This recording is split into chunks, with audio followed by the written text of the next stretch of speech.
Watch a weird video that will crash your iPhone investigating the structural failure of Facebook's Aquila drone. And Geoff Fowler from the Wall Street Journal is here to tell you why you should give away your old devices this holiday season.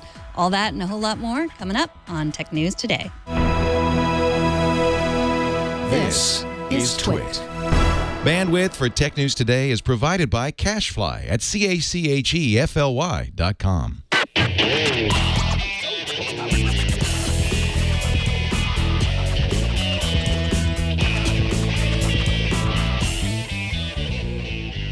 This is Tech News Today, episode 1647, recorded Tuesday, November 22nd, 2016.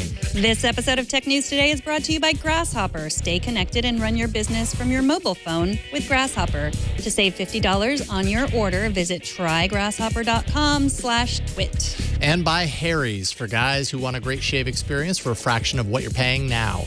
And just in time for the holidays, get $5 off the limited edition holiday set at harrys.com and use the code TNT. Welcome to Tech News Today. This is a show where we tell you everything you need to know about technology. And we are the thanks and the giving of tech news. Oh, yes, together. Finally. I'm Megan Maroney. And I'm Jason Howell. Great. Now you got me thinking about Thanksgiving and all the turkey I'm going to eat. We still got 2 days, okay? I can't do this so early. Sorry. We've got another day of tech news even after this. Yes, we do. This is not our last day. So, yes. Focus. Yes. Heads out of the turkey game. Mm-hmm. The cross-platform messaging service Telegram is heading into the publishing world with a new platform called Telegraph. No account is required to write and publish posts that include markdown, photos, videos, and even embeds intact. Because posts aren't tied to an account, they instead occupy their own dedicated web address once you publish them. It's up to the author to share that out. They say via Telegram, but really you can copy that URL and share it out through any service. Edit capability only if you've stored the cookies. So based on the browser that you posted, if you browse to there and you've stored the cookies on that browser and you haven't flushed them yet, you can go back and edit it. Otherwise, if you do it from another browser or a different device or you flush your cookies, edit capability is gone. Oh. So that's good to know because I made a Telegraph. You did? Well, if you go to that telegraph.ph, so telegra.ph, it just shows you it's like title and your name. And like I could not help but write something. It invites you, doesn't it? And so I wrote something and, it was little tips for portrait mode and I added photos. Hold on. This is interesting, but Kara's writing an engaging piece here called Kara's the Best. Right. That is what, when given that is not what I chose to write. This is what's going to happen, folks. This is what happens when there's no account tied to it. You're just going to write stuff. That's true. And that may or may not be true, Kara. Yeah. So I have used Telegraph in the past. I don't know that I would use it as a publishing platform. But I did. I just took the link and I posted it on Twitter.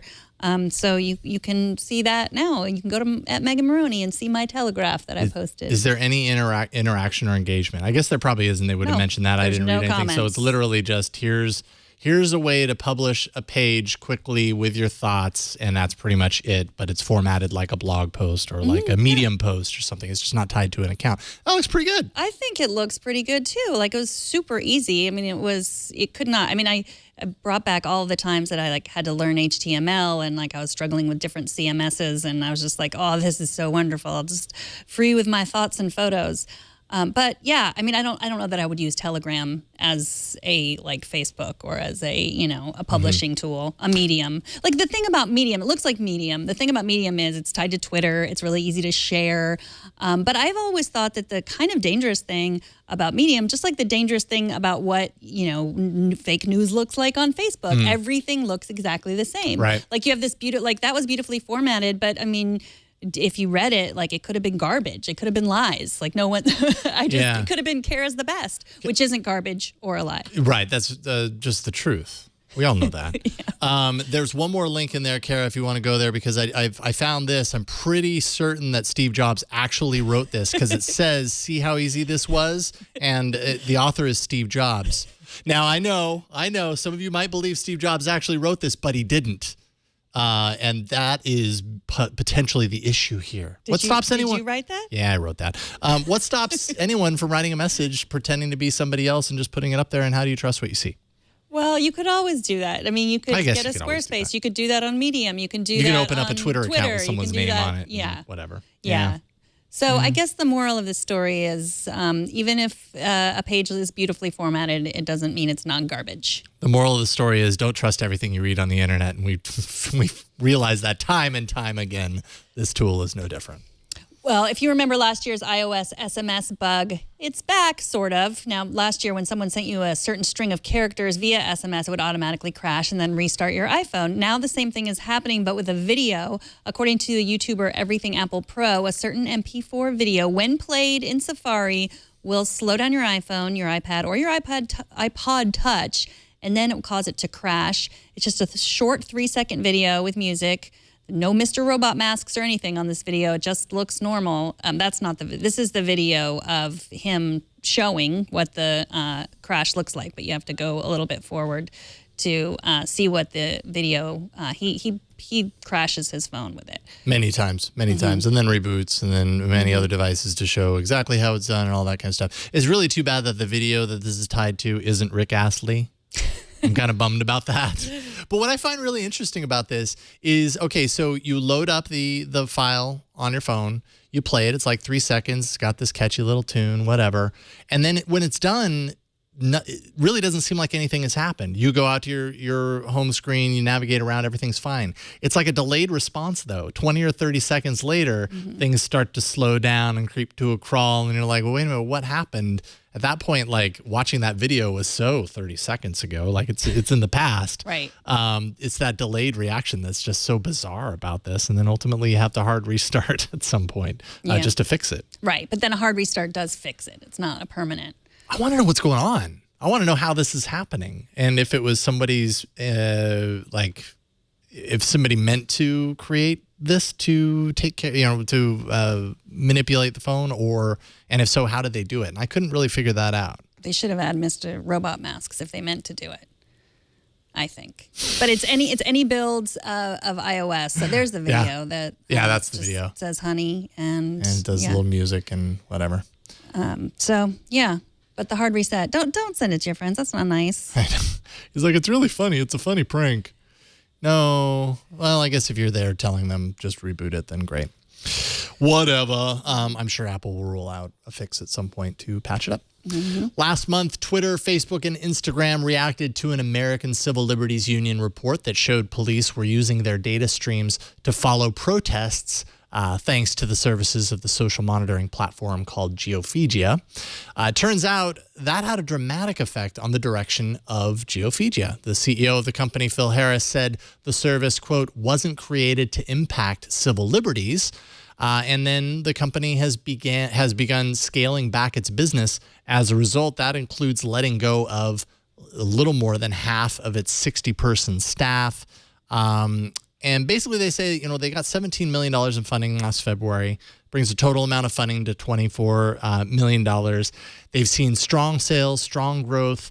That's allowing them to really kind of reconsider how their technology is being used and how best to refocus it. They don't really have any details as far as what their plans are there, but they do know that, it seems like, the way that this was being used prior was kind of a wake-up call to them, and they didn't want to be a part of that. GeoFuya didn't want to be a part of it. Yeah. I don't know.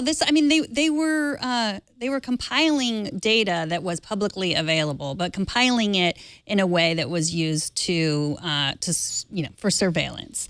So I get what you're saying, but at the same time, it's like you should have understood that this is how else were they going to use it? How else were these companies going to use it? And the police and we've talked about other companies that do the same thing, data miner, which they had, that's the back. They were giving the fire hose. Data miner was taking the fire hose from Twitter, like that's all the information, and giving it to the CIA. The CIA had a contract with data miner, and then Twitter said, "Oh, we didn't know that you were going to use it that way. We're going to turn off your access." But then now the FBI has it. We talked about this last week. And it's like, well, how do you think the FBI is going to use it in a different way than the CIA was going to? They say the FBI will soon be able to search a vast repository of public tweets in real time for hints about potential terrorist attacks and other public safety crises. So, yeah, maybe it starts there and maybe it moves on. I think this is sort of complicated because a lot of people will just say, you know what, every time you tweet, every time you post something on Facebook, every time you search something in Google, that is all being recorded. And, for Google, they're using it to sell you things. For Facebook, they're using it to sell you things. How is this different? Well, it's different if it's the police because they might put you in jail, and Google and Facebook are unlikely to put you in jail. But I think it's something we need to pay attention to, although it's hard, I think, to wrap your mind around the fact that we're getting mad that publicly available information is being, used in aggregate. Yeah, and how is it being combined and, to create a bigger picture, I think, which is the really kind of concerning aspect of this. Putting things out into the public is one thing, but being able to combine all of these public pieces and create a bigger picture, and that, could inform, let's say, a group, an intelligence group, to, the collection of a particular group of people in a particular area that they don't agree with. That's where kind of the danger kind of rolls in and stuff like this. So, yeah, it is a pretty sticky challenge, I suppose. Well, it looks like Facebook's fake news problem might not just be about politics. In fact, some of Facebook's own reporting of its Aquila drone seems to have been a bit of a stretch of the truth. On June 28th, Facebook announced the successful test flight of its Aquila drone over the Arizona desert.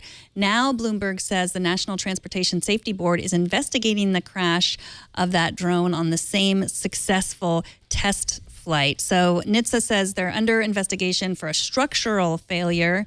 And this was a drone that was intended to bring internet access to remote areas of the world, but it looks like they were not so forthcoming about the fact that this successful test flight ended in a crash. Well, it actually seemed like a lot of the coverage. So basically, there was no press there for the actual flight. So no one was there to actually report on it from their own words. Any of the information that was published, months ago when this hit the news was the result of Facebook feeding photos, video, information about the event to press to write about. One thing that a lot of the press actually did report on was this structural failure, but it was a footnote in almost all the articles from what it sounded like. Facebook mentioned it, and probably a footnote because Facebook really didn't call attention to it, right? Facebook said, this is a huge success, everything's great, blah, blah, blah, and there was a structural failure, but whatever, look over there, basically is what it amounted to. And so now, in looking backwards, now that NHTSA is really kind of investigating, I think a lot of the people that initially wrote it up are kind of feeling a little bit of a, man, why didn't I think more about that particular part of the report and question it a little bit more than we did. So that's what we're figuring out now. Yeah, and us included. I mean, we reported on it too. And I think it's a good metaphor for like how we report the technology news. It's like, look at that beautiful drone flying. It's beautiful off into the sunset. And then you're exactly right. Like, let's look over there. Let's look at something else. Let's not pay attention to, the ramifications of this. So. Yeah. And also it kind of speaks a little bit, personally, I feel, to Facebook's kind of theme that we've seen growing over the course of 2016, which is that it's having a little bit harder of a time being as transparent as maybe it needs to be, considering the size and impact that it has as a company. Microsoft's Xbox and Oculus have been friendly in months past, having included an Xbox wireless controller with Rifts in the box, as well as native support for the Rift on Windows 10 PCs. Microsoft announced that Xbox One owners will be able to stream their gameplay into the Oculus Rift app when it's released to the Oculus Store on December 12th. The Xbox One will connect to the Oculus app through the home network to stream the video output from the console to the headset. They say there will be 3 VR environments: Citadel, Retreat, and Dome. I was really looking into it to kind of see what each of those was, but I could not find anything. But sounds cool. Yeah, if you've got an Oculus or you love Xbox, this is probably very good news, which they announced summer 2015. That's when they first announced this was coming, and now it's finally here. So. And I mean, we're going to see more from Microsoft in the VR world. They're working on Project Scorpio for next year. I think fall of next year. That's a 4K VR ready Xbox One. Microsoft isn't developing its own VR headset for that. As far as we know right now, they're going to be working with a partner. They haven't mentioned which partner, but I'm guessing, considering all of the kind of coziness that Oculus and Microsoft seems to have together, doing a lot of partnership style stuff in advance, I'm guessing that the Oculus Rift support is going to be one of the go-to methods for this once it releases. Well, who gets an old iPhone for Christmas, the naughty or the nice? Jeff Fowler from the Wall Street Journal is here to tell us. But first, let's take a minute to thank Grasshopper, the sponsor of this episode. Grasshopper is a virtual phone system designed for entrepreneurs who want to be reached wherever they are. Grasshopper works just like a traditional phone system, but requires no hardware purchase, and you don't have to install any software. They have an iOS and an Android app, and with that, callers can reach you wherever you are on your mobile phone. Grasshopper allows you to keep your existing numbers so you can maintain your brand. And then when you make a call, your client will see your Grasshopper caller ID instead of your personal phone number, which you probably want to keep secret. Simply select a toll-free or local number, then record a custom greeting and add multiple extensions for your business. Toll-free numbers are great for marketing, and they make your business sound more professional. Set up department and employee extensions with custom call forwarding to any phone in the whole world. Get voicemails emailed to you as audio attachments. You can also send and receive SMS text messages from your business number. You can join over 250,000 Grasshopper customers today. The plans start just at $12 a month. And then if you don't like it, you have a 30-day money-back guarantee. But we think that you are going to like it. Turn your smartphone into a business line with Grasshopper. To save $50 on your order, go to trygrasshopper.com/twit. That's trygrasshopper.com/twit. Add /twit and you'll get $50 off your order. And then they'll know that you came from us. And we thank Grasshopper for their support. Santa Claus is coming to town. And by Santa Claus, I mean Jeff Fowler from the Wall Street Journal, who on his story today was wearing an ugly Christmas sweater. He's here without his ugly Christmas sweater, but he does have some AirPods. Welcome back to the show, Geoffrey. Hi there. Ho, ho, ho. Merry Christmas. Happy Hanukkah, happy turkey. I can't believe we're already talking about Christmas gifts. I know, and it's not even Black Friday yet. So you and Joanna and Nathan Oliver Stiles all had this great Christmas or holiday gift guide for geeks, things that you would buy yourself and things you could buy for your geek friends and family. Let's start with the GoPro Hero 5. Now, GoPros were on my list last year. But now this year, I'm just feeling like the only camera I really need is the one on my iPhone 7. What do you think of the Hero 5? Yeah, obviously the smartphone is the camera that's killing any purpose-made camera. That said, I think GoPro did some very smart things with the Hero 5 that came out a couple months ago. And most of those were things that they stole from smartphones. So first of all, the back of it is a touch screen that you can control just by swiping around on it. No more hunting through those weird GoPro buttons. Also, now it has voice commands, so you can just yell at it, GoPro, take a picture, and it'll take a picture.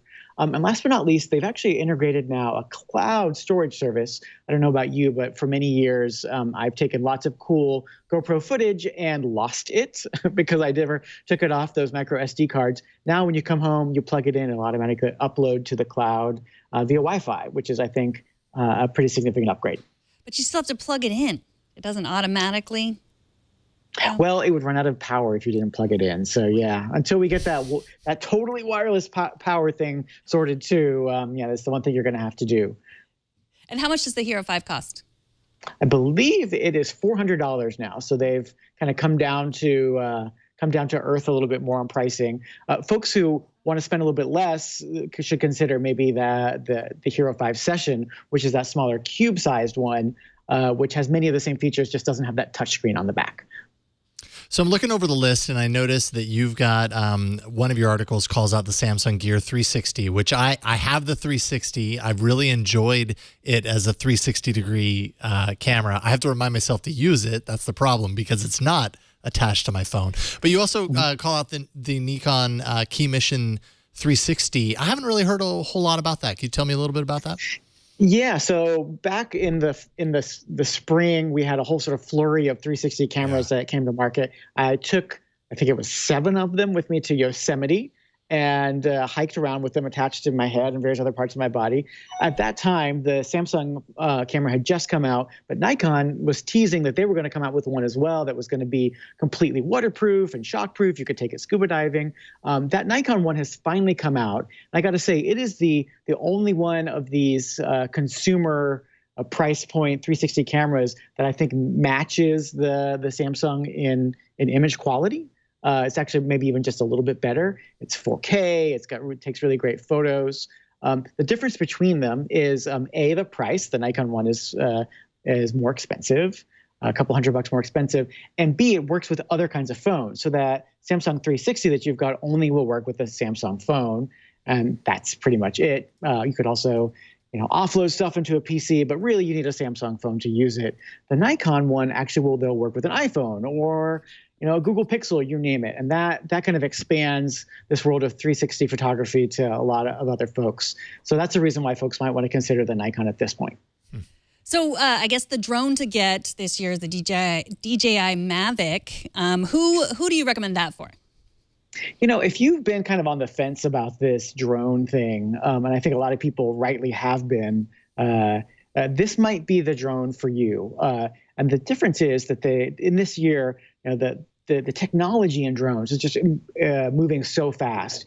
And DJI managed to pack into this little guy some of the best that I've seen out there in terms of not only sort of stability in the air and being able to go fast and control it very well, but also they've got the computer vision in there to keep you from flying into a wall by accident, which is a good thing to have if you're a newbie pilot.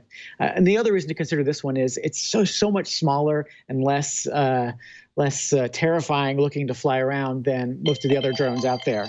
It can even fold up to fit into your pocket. That is, if you have some ugly cargo shorts like I have.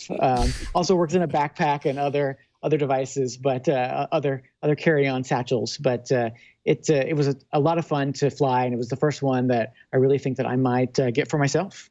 And what was the price of that? That is $1,000. So those still are in the realm of you have to have been a very good boy this year or a very good girl this year to get it from Santa, but you can have a lot of fun with it. And so your pictures, I see that we're showing the video of what it does to a hot dog, so keep it away from your hot dogs. Pretty important. I mean, this is probably the first video that you record when you have a drone in your testing facility, I have to imagine. Yeah, well, actually, I do this one last just in case it goes terribly wrong. Fair enough. Also on your list are old iPads and iPhones. Are we allowed to give our old iPads and iPhones to people for the holidays? I didn't know that was allowed. You are allowed, and I actually think it's a really cool thing to do. Every year this whole gadget industry is sort of built around trying to convince people to buy more stuff and just throw away the old stuff. But that is very expensive, and then also is terrible for the environment. We're still sort of figuring out how what the afterlife of some of these devices is going to be. So many of us, myself included, have a drawer of retired devices that you don't quite know what to do with. So I collected just a whole bunch of really good ideas of things you could do that can make them cool. One, for example, turn into a security system. There are apps out there and services you just download, can even work on an old iPhone 4 or 4S, and you put it on a tiny tripod, and you've got a security system in your house because that camera on there is still good. That's awesome. Yeah, so it's a gift, and it's not really regifting; it's a gift for the environment. That's how you sell this. Yeah, yeah, and in some cases, you may have people on your gift list who don't actually need or want, the full functionality of an iPad, but they could use, for example, a television in their car to keep the kids entertained. Boom. That's a great use for it. Well, Geoff Fowler, thank you so much for joining us. Geoff is the personal technology columnist for the Wall Street Journal, and he's at Geoffrey Fowler on Twitter. Thanks for coming on. You bet. Happy shopping. Thank you so much. Really appreciate it. All right, Jerry from Cleveland writes into TNT at twit.tv and says, glad to hear you separate out the electric from the autonomous when discussing self-driving cars. I've never understood why those two words usually appear together. Is there any reason a gas-powered car can't be self-driving? If you think about a company like Uber and a self-driving fleet, they'd be far better off using gas-powered vehicles that can go 350 miles between 5-minute fill-ups than electric that can go 200 miles between 30-minute fill-ups. Yeah, and like I'm reading through this, and I remember when we talked about this a couple of days ago, trying to figure it out for myself. I don't know where I got that assumption, where I've always just kind of had this like automatic tie-in in my brain of autonomous and electric vehicles. I don't know where it comes from. Maybe, yeah, I don't understand, but it makes sense that there would be the option for both. Well, I don't know. I mean, we're running out of gasoline, so I mean, well, there is that aspect, of course.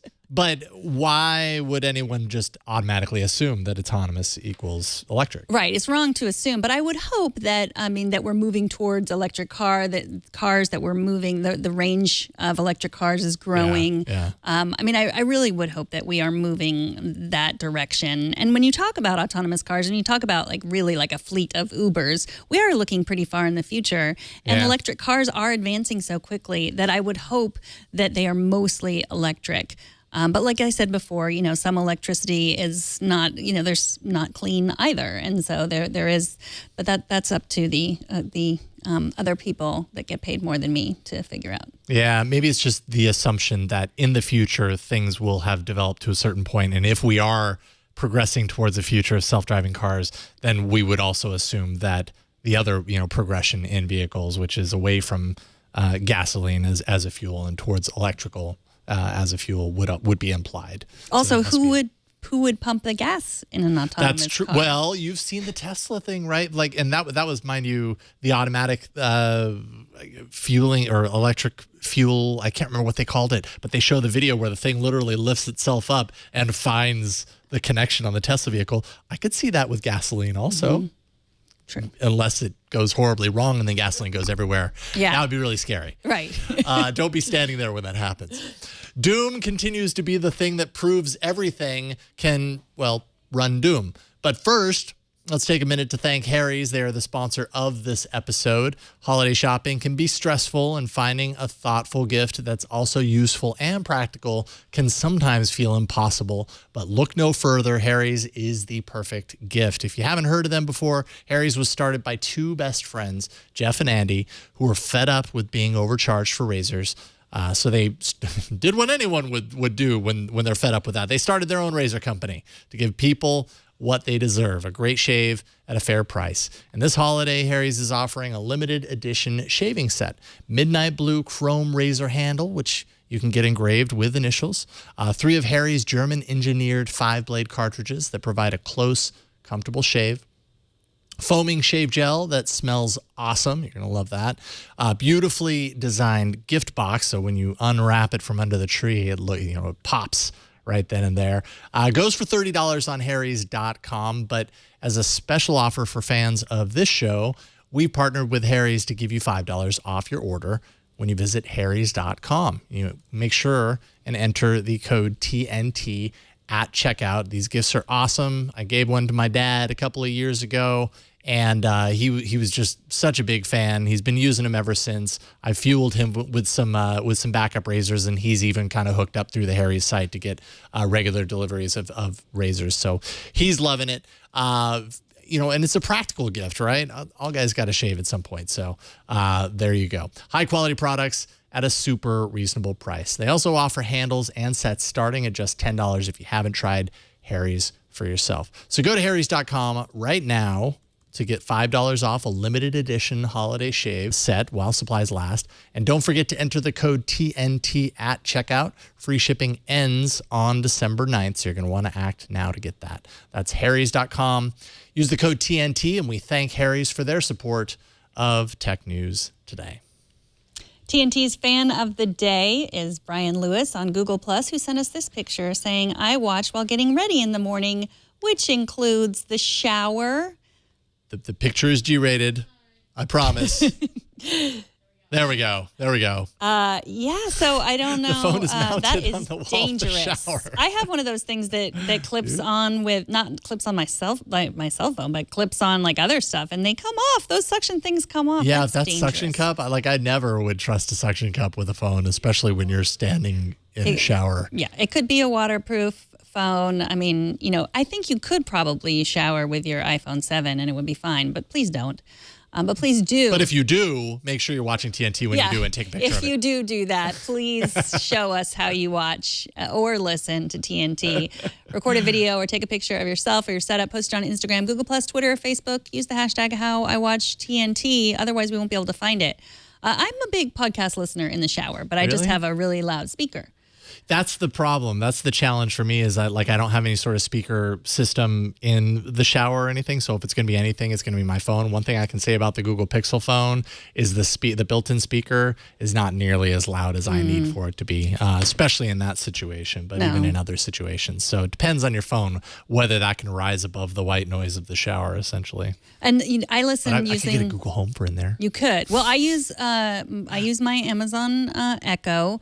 And I can shout at it from the shower. But it's really, I sometimes am seriously screaming, because I want to skip something that I've already heard or something, and it's embarrassing. You're going to make your Echo feel really bad about itself when you're shouting at it all the time. That's why we have robots. We can shout at them whenever we want to. That's what you say now. Give someone a super long 2170 by 60 resolution screen, and they'll prove they, too, can run Doom on it, such is the case with the new MacBook Pro Touch Bar. Here's video of the handiwork of Adam Bell. He's an iOS developer who smashed Doom gameplay into that long stretch screen above the keyboard, proving that it really can be made to work on literally anything. And once you kind of stare at it long enough, you can kind of see Doom in there. It's so stretched so wide that, it's only sort of playable.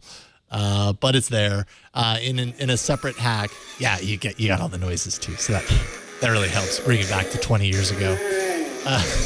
In another hack that probably suits the narrow screen maybe a little bit better, he dropped the heads-up display from Doom down there. So that heads-up display is only occupying that space, and that frees your monitor for everything else. I feel like I'm looking at one of those books, that you had to hold away from your face, and then suddenly you saw the picture. No, there are the pictures that when you're looking at it straight on, it's super narrow, and it's only when you look at it from the side that everything condenses down. You go, oh, there's Doom. I see it now. The best part of this story is that I found through this Verge story the It Runs Doom Tumblr, which is itrunsdoom.tumblr.com, and you can see all the things that everyone has put Doom on, including this chainsaw, which, if you've ever needed anything, you need a chainsaw that runs Doom. It is a toy chainsaw, I wanted to remind you, but and it's using a Raspberry Pi to play to Doom on a chainsaw. What appears to be like a bloody chainsaw too. Yeah, that's kind of fitting, actually. That's really great. The guy who runs the It Runs Doom Tumblr also commented that the amount of physically altering your body to run Doom in some capacity was one of his biggest requests.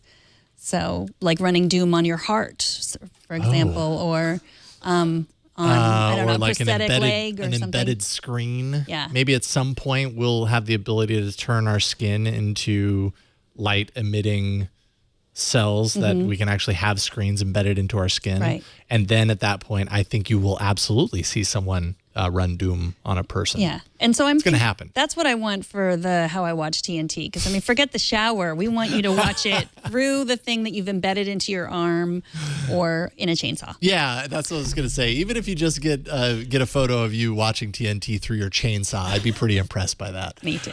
Plenty of options. We still haven't gotten anyone with their How I Watch TNT with a mannequin challenge.